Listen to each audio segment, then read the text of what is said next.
I'm going to answer the first part of this about find the range of f.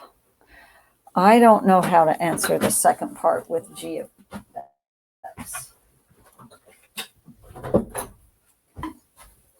So the first thing I'm going to do is talk about sine inverse. So sine inverse, well, I'll have to call it arcsine, can only have in its argument here, this can only be -1 less than or equal to x less than or equal to 1. You can't have anything else or you'll get an error, because that's how the inverse sine was defined. And so you'll notice that this function, x over the square root of x squared plus 1, is always less than 1. And here is a picture of it, or less than or equal to 1.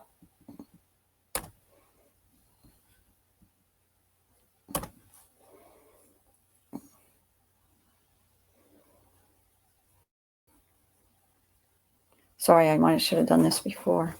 Put it on another page. Okay, so let's make this small enough to manage. If you take a look at this function, this is the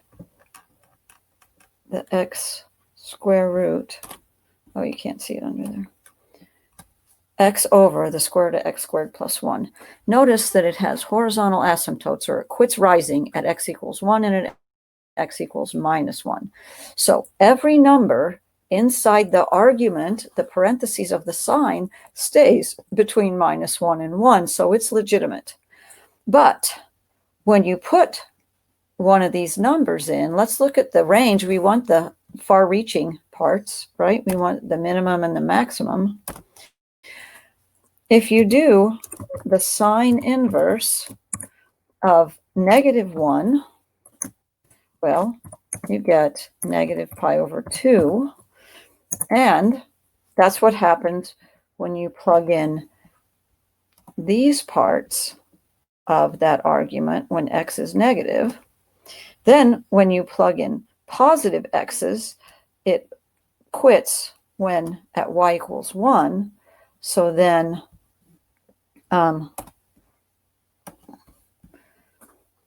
the other end of the range will be when that argument is 1.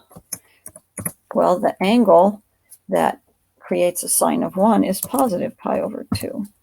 So the range, and I'm not sure how your teacher wants you to find it or how to express it, but the range is -π/2 less than or equal to y, which is f of x, which is less than or equal to +π/2. And for verification, we can upload the sine inverse graph. And I'll have to make it smaller.